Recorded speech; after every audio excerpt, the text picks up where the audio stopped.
Good evening, everyone. Welcome to Sport Champ Live Talk Show, episode 79. I'm Bhushan Thakur, founder of Sport Champ and international sports person, and I'll be your host for tonight's show. Sport Champ is India's first ever sports education platform dedicated to promoting sports and sports person at all levels. As part of our initiative, we run a live talk show series called Journey of Sports. This series aims to highlight sports educators across the globe that are experts in sports and invite top educators to discuss and share their vision, methods, and unique approaches to develop sports and sportspersons. Our mission is that these discussions will serve as a guiding force for sports enthusiasts across the world and help them in their journey of sports. Today, we have a very special guest with us, Tania, who is from Dunedin in New Zealand. She is a professor of sports coaching in the School of Physical Education, Sport and Exercise Sciences at the University of Otago. Tania's research passion is pedagogy, and she uses educational theories to explore the interconnection between the coach, athlete, content, and context. Her passion has led her to challenge the orthodoxies associated with coach development, athlete learning and development, as well as with talent identification. Recently, Tania has become interested in understanding why people lead and how they negotiate ambiguity, adapt to rapid change, whilst being relevant in increasingly diverse societies. Tania's research informs her teaching. Her first book was ranked sixth among 1,000 best-selling books of all time at the Routledge Sport list and was described as a paradigm shift, which, according to the publishers, has influenced an entire generation of coaching researchers and practitioners working today. Tania teaches undergraduate courses in sports coaching and coaching, leadership, and mentoring. Tania's leadership to the profession includes coordinating with the Taiwanese Ministry of Education to develop in-service programs for their coaches and athletes, as well as working with Sports New Zealand to coordinate biennial national connecting coaches conferences. She also holds advisory role at New Zealand Hockey, New Zealand Cricket, and New Zealand Football. Outside of work, Tania plays field hockey and has recently been selected to represent New Zealand in the 60th women's team to play in the Masters World Cup in November. She is also a recreational lawn bowler, does agility training with her dog, and is a novice motorbike rider. I'm excited to delve into the discussion tonight and making it insightful and inspiring for our audience. Welcome to the show, Tania, and we are delighted to have you in our show. Thank you very much for having me. Thank you for the nice introduction. Thank you so much. And it's so much achievements you have, which I was going through your profile. It's really amazing. How does it feel like having such a huge achievement list in your life? Well, I think it's like life, lots of things in life. It happens gradually. So it's not until somebody does look at your profile and say that you have done a lot. But in your day-to-day existence, all you're doing is one day at a time, and you have one idea, and then you have another idea, and it just snowballs. Perfectly.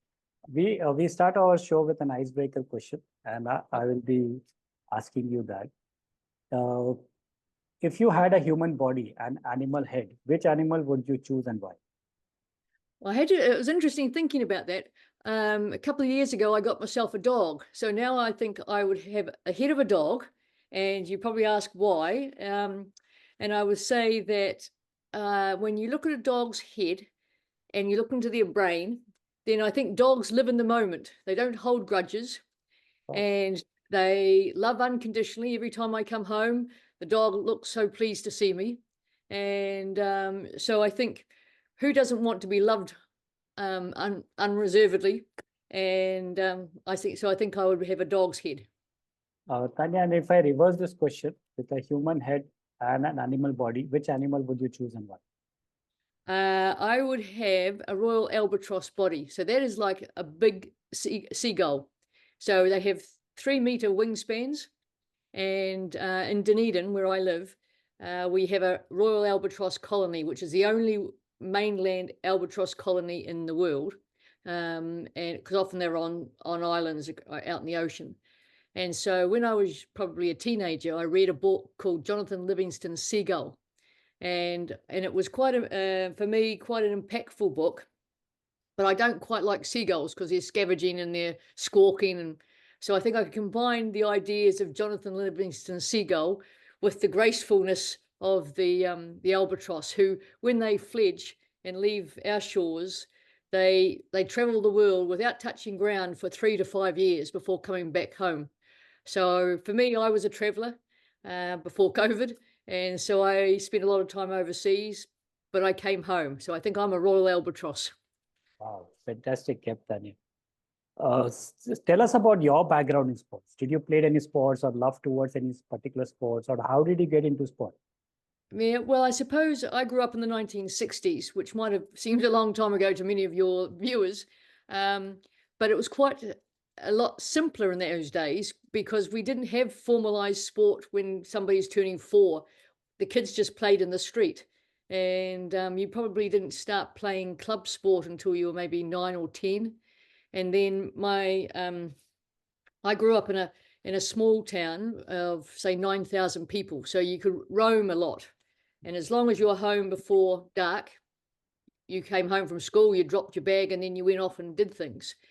And our closest big city, which I know won't be big in India's terms, was about 100,000 people. So if we went over the hill to the big city, that's where we had to play our formalized sport. So it wasn't a big deal, really. My father was into sport. He played cricket and played rugby. So every Saturday afternoon, whether at the winter or summer, we would always be dragged around the sports grounds following him. And he was very adamant that his children would play sport. I was the firstborn, and out of 4 girls, I was the only one that was interested in sport. The others still are involved in recreation, like Pilates and swimming and biking, but they're not sporty people.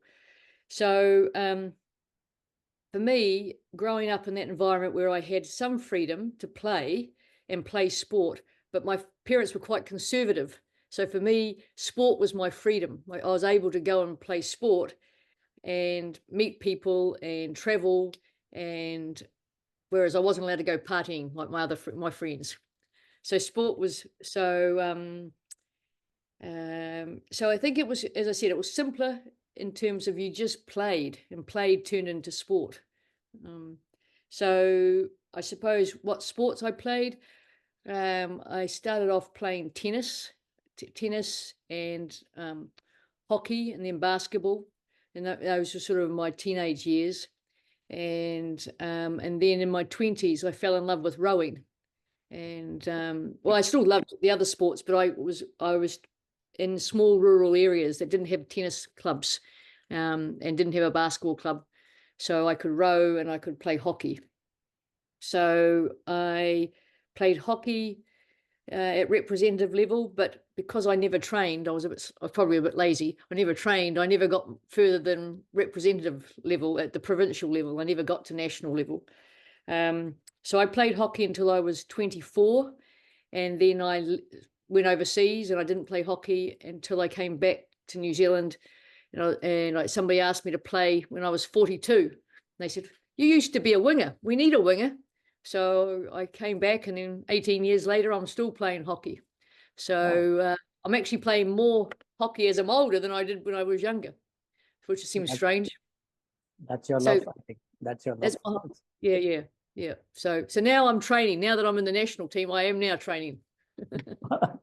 So, Tania, what according to you are 2 positive and 2 negative points in sports?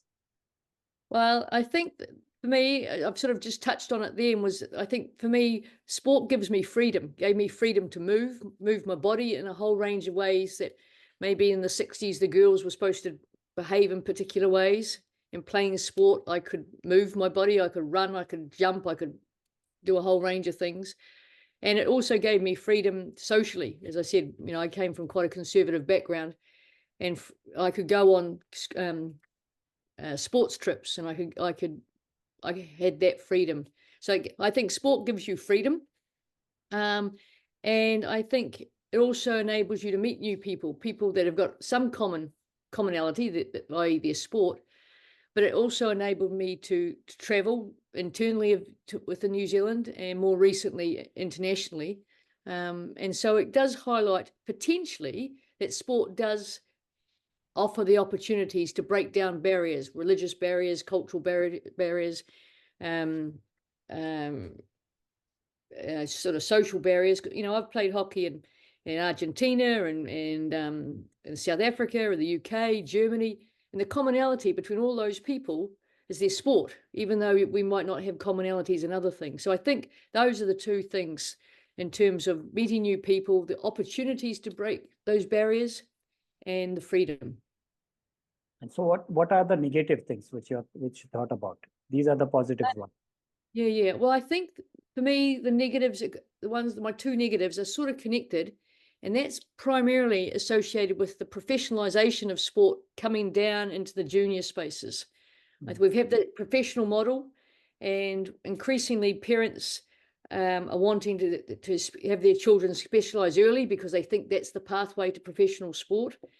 And, you know, I think going back to my childhood, you know, the first question wasn't to a parent is what is your child doing?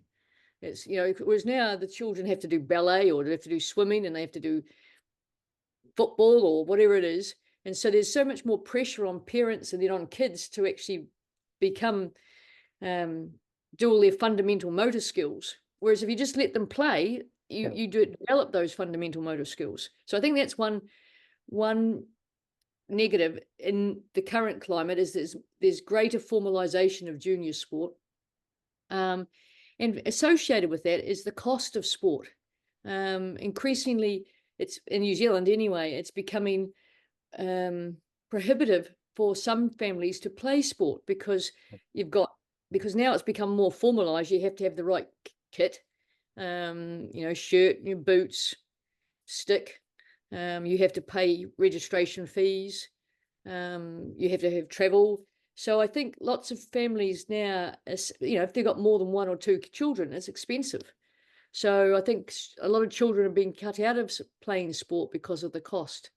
So they're my two negatives associated with maybe the sporting culture as opposed to sport per se. Very well kept. Yesterday, I was having a discussion with one of the parents group, and the kids are of 7 years of age, 7, 8 years of age, but they are targeting that how they should become more serious and how should perform, and competitions are coming and all those things. And a lot of stress are coming to the parents, as well as it is getting diverted towards the kids. And these are the kids we have seen, they do not pursue sports for a longer period of a time, because with a lot of stress at the early stage, then competing at the later stage becomes very less. So enjoyment, fun, happiness is something it's not discussed. So I was asking them one question: do you see an athlete first or a child? Or do you see a child first or an athlete? So that was very important, because if you see an athlete and you work only on athlete and then on child, it becomes very difficult. You need to have the child first and then the athlete. Yeah, I totally agree. I think we've lost that sometimes when we're looking at sport. They're kids. Let them play. Let them have fun, and that the rest will come. But if they don't have fun and they drop out, you don't have the rest. Correct. So, Tania, today's discussion is all about talent identification in sports. And one of the question rises is, what is the difference between when it is said a child is gifted or talented in sports? Yes. Okay. Well, I'm going to use here I'm going to read a little bit to make sure I've got it right. The work of Gagne, who talks about the difference between giftedness and talent. And so he talks about the use of, this is giftedness, right? The use of natural abilities and aptitudes in one of the 4 domains, whether it be intellectual, creative, socio-affective, or sensory motor, that enables the individual to be ranked top 10 of their peers. Or top 10% of their peers. Now, I think sometimes we can very flippantly say, oh, they're gifted, and they might be gifted within their village or their town, but that's not the top 10% of their peers, you know, nationally. So I think we use that word gifted quite loosely. So it's in terms of how do they use their natural abilities and aptitudes that enables them to be in the top 10% of their peers. That's giftedness. Talent, in contrast, is the mastery of competencies or abilities systematically developed to a level that results in the individual being ranked in the top 10% of their peers. So again, that's recognizing that development and the active development, not just because you were born 6 foot, not that you were born 6'7", but you were, those things you can't control. And some other researchers went on to say that talent is the interaction between natural abilities, the developmental processes of learning and practicing, and chance, interpersonal, and environmental factors. So I think when we're talking about talent, there's a lot more in that package than giftedness. And I think in many ways, if we're thinking about talent, there's recognition of the challenges, but also the opportunities. So I think that's where most of us aren't gifted. Most of us aren't gifted in the sense that we're in the top 10% of our peers. And so we all probably can recognize somebody who at primary school was the fastest kid in the school. Now, did that fastest kid in the school ever go to the Olympics? They might have been gifted, but they might not have ever learned to work hard or overcome obstacles or develop resilience, or they might have found a passion somewhere else. The fact that they could run fast might not have been of interest to them. They might have enjoyed doing something else. So just because you can be gifted doesn't necessarily mean that you're going to progress. In the same line, I was in a discussion with Dr. Joseph Baker from Canada. Yeah. And he was also specializing the same thing, that talent is not important, is the process which is more important. Like if you are giving more importance to the process and workings, that gives you more chances of achieving your goals rather than the talent dependency. And also, I think it provides the opportunities for young people who are developing not to have all their eggs in one basket. So if they get injured, the skill set that you develop as opposed in the process of becoming talented can be transferred across to business or across to other parts of your life.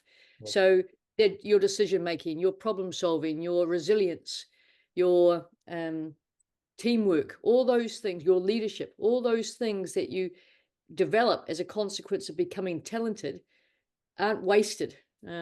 They can be transferred. So, Tania, why is talent difficult to predict? Well, I think there's quite a few reasons. And one of them, I think, is because talent isn't very widely understood. I think there's that sense of what is talent, and maybe you're assuming you've got it or you haven't got it. So I think one of the reasons why it's hard to predict is we don't actually know what we're doing. Second one is, I think, as I said before, talent is a combination of genetic, physiological, psychomotor, chance, interpersonal, and environmental factors. So that's quite complex. So if we are only assessing on, say, the physiological factors, then we're going to miss a whole range of other factors when it comes to talent, developing talent. So we'd be thinking, okay, they're fast, but we're not looking at the environment and they're working in, or whether their family haven't got the financial resources to support their talent. So I think that's another reason we only tend to assess the physiological. I think another reason is that often talent is assessed before puberty. And so therefore it's very hard to predict what is going to happen in that phase. And also there's a lot of unstable periods during puberty. So either they do grow, they don't grow. They can become disillusioned if they were quite good, and in the process of puberty they lose their motor competencies because their levers have got longer, or they become clumsy, and therefore they don't have that resilience, and therefore they drop out. So many aspects of performance can actually become unstable. And so I'll give you an example of some work that some colleagues, Gulich and colleagues in 2023 did, and they were trying to look at that question: to what extent does pathway to senior elite success build on junior elite success? So they're looking at, is there really a pathway? And a number of people, and Joe Baker's work, he's worked with colleagues in Canada that's looked at some of the work that's challenged that pathway concept.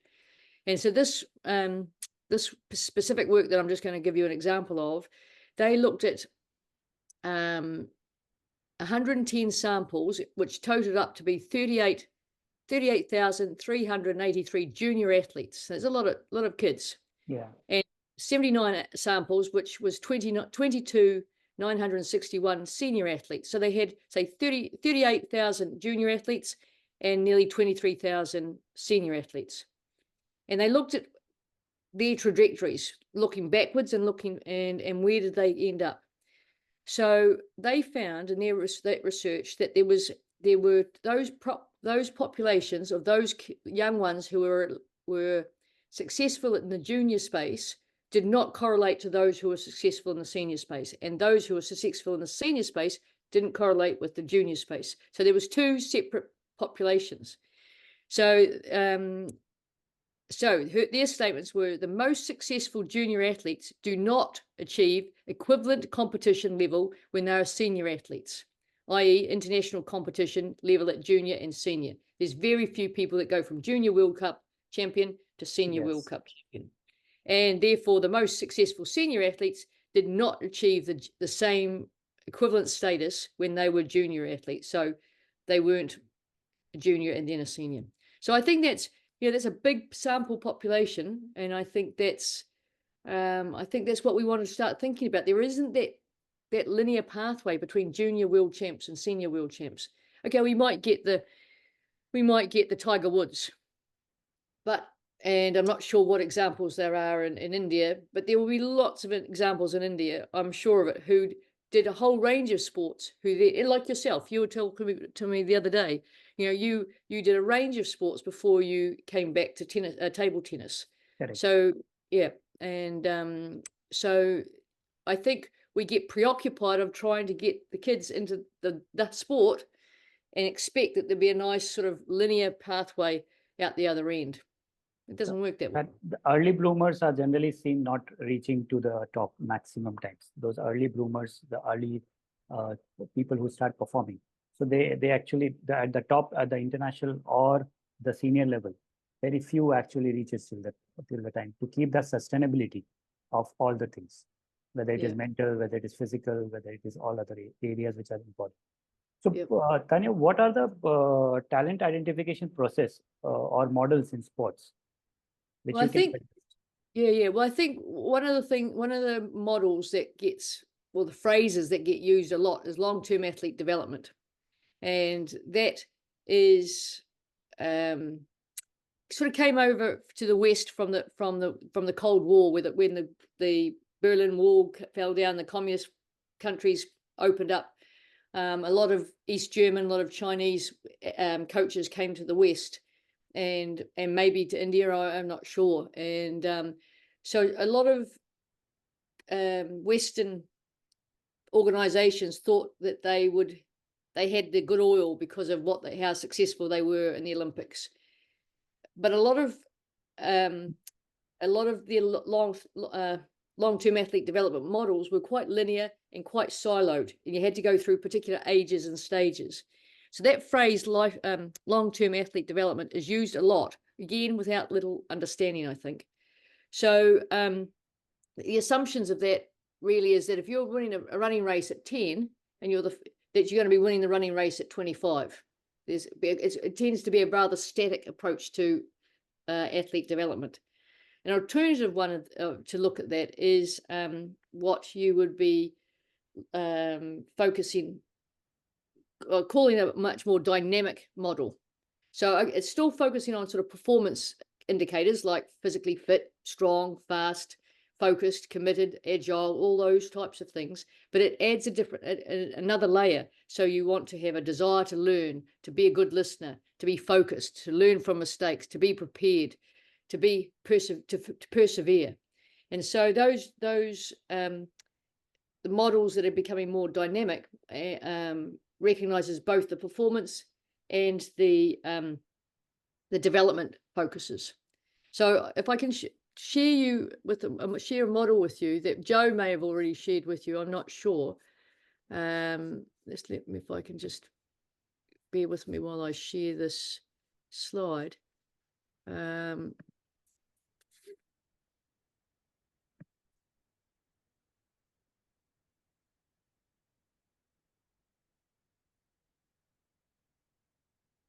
Can you see that slide? Yes, yes.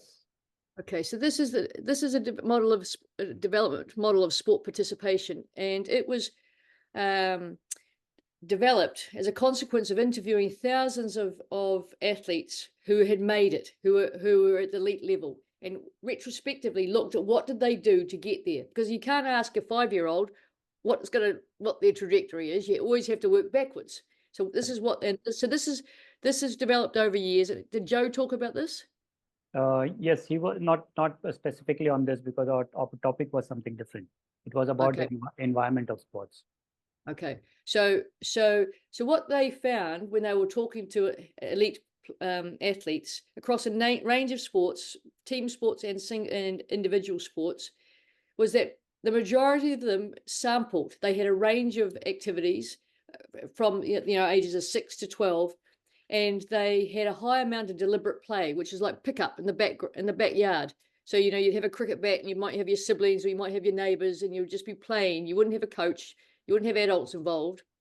And we just call that pickup or backyard cricket. And then there was low amounts of deliberate practice, and there was an involvement of a range of sports.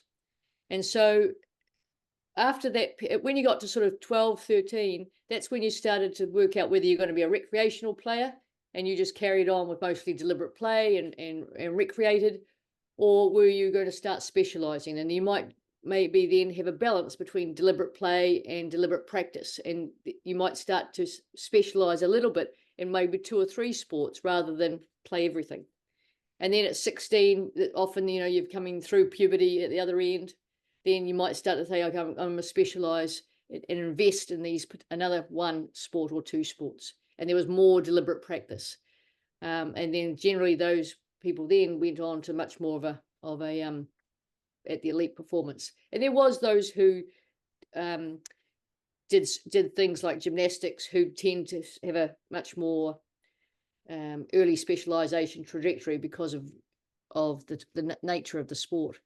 But I think this here has well, I know it has informed what's happened in New Zealand. So if I can give you that example, this is how New Zealand has changed. So when New Zealand was looking at a talent pathway, probably in the mid 2000s, they were using long-term athlete development, in particular in relation to Balij, who's a Hungarian, his ideas. And it was very much siloed and compartmentalized around stages and stages and ages of development. But once Cote and Fraser's work looking at the developmental model of sports participation, once they put their work out there, New Zealand's Sport New Zealand, which is the organisation that oversees sport in New Zealand, decided that we wanted to be much more flexible. So there was those early stages, but there was recognition that the development could go from participation to performance to excel, but across back to participation, and so there was a lot more entry points and exit points for people to come and go. And so we've got quite a few examples, and they are promoted in New Zealand, of athletes who have been maybe national representatives or even international representatives in more than 1 sport, because to show that it's not you don't have to have that sort of linear pathway from the time you're 5, 6, 7 all the way through. So that's that model on my right hand side is what New Zealand looks at when we were looking at talent identification, to show that there's a little bit more flexibility in that pathway. Okay. Very nicely put. So I'll just unshare that, and then I'll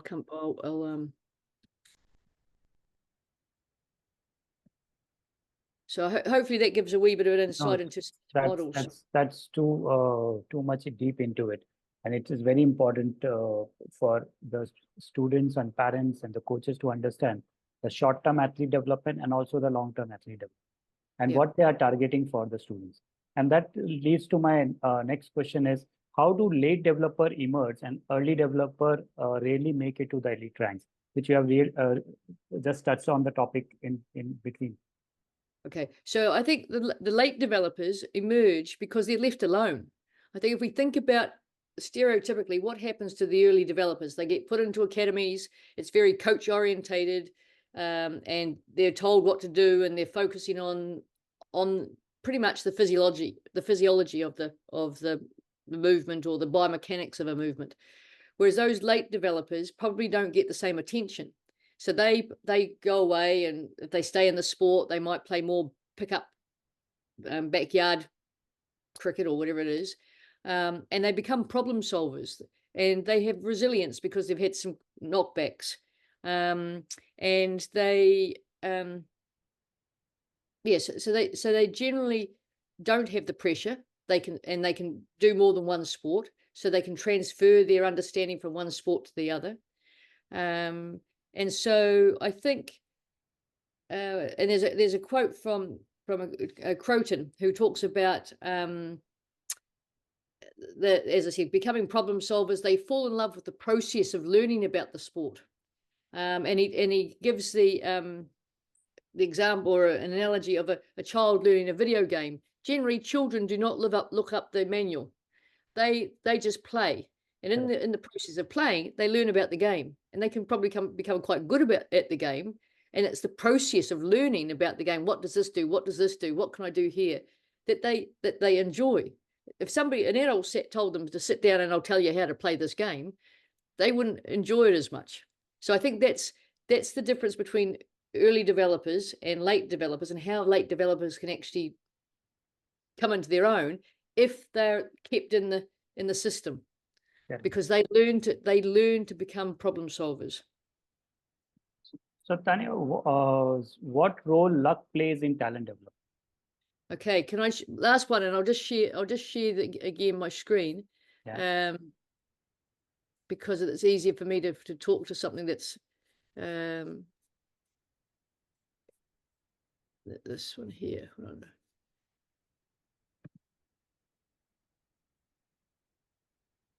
Oopsie daisy. Can you see? Oopsie daisy. Can you see this one? Yep.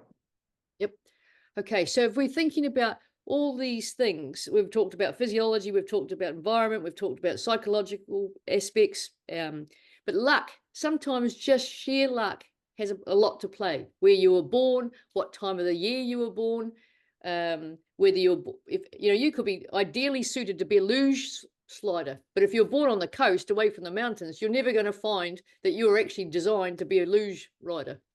And so you've got personal characteristics, you've got environmental characteristics, you've got athlete dispositions, but you've also got a lot of luck. Sometimes it's the size of the city that you're born into. Your community might not have any facilities or any coaches that you're interested in. Sometimes you're just not going to grow tall. So, I always thought I was going to be a big basketball player, but at 1.63 meters, I was never going to cut it. But I had long feet when I was little, so everybody said, "Oh, you're going to be tall." So sometimes, although that's not luck really, but it's genes. But I do think luck has a lot to play, chance, and sometimes it's it's sort of like a sliding door. You make this decision, and your life goes in this direction. If you make that decision, your life goes in that direction. And so, as a child, there is a lot of chance, because often you have got little control because your parents are determining what's happening. So, they might shift away from an environment that could have been conducive to you being capable in a particular sport, but they've moved somewhere that no longer is a possibility. So chance plays a big part in talent identification. Very well kept, Tania. And so much deep into it. There's a study behind the luck. I think you have really studied a lot on that. Yes. Well, from your perspective, how did luck play a part in your development? Luck has definitely played a role. Basically, as you rightly said, which family you are born, which type of coach you get, what type of friends you get, what type of goals you keep. So in my life, I luckily was born in a family which was sports oriented. My father was an international coach. So it became easy for me to pursue sports. But for others, which I used to see, their parents were not from the sports background. So they used to have a lot of problems and a lot of discussions whether to pursue sports seriously or not. But in my case, it was different. It was people, my parent used to help me to take it to the next level. So what you are just mentioning right now, I can relate it very well to my life too. Yes. Yes. Oh, that's good. And the same with me. I mean, I'm 60 next week, and I'm lucky that I can still run. My knees are good, my hips are good, so I can make the 60s team because a lot of people my age can't do that. So I'm lucky. Yeah. So if you wait long enough, you become a national athlete because everybody else drops off. Yes, yes, yes. So, Tania, thank you so much. I think if you can just take the slide off. Sorry. Yeah. Thank you so much for your time, for giving us this insightful knowledge, basically, which you are working from so many years and sharing your pathway, which will be definitely uh, guiding students and parents and coaches across the country and global. Thank you so much for taking our time for it. Thank you much for the invitation. I appreciate it. Thank you very much. Thank you, Tania. And also, I would like to express my appreciation to all our viewers who took the time out to watch this episode. And we hope that this insight shared by Tania have been informative and inspiring. And we encourage all viewers to consider the significance of incorporating sports in their lives. Good night to all our viewers, and we look forward to bringing you more enlightening episode in the future. Thank you so much. And thank you, Tania.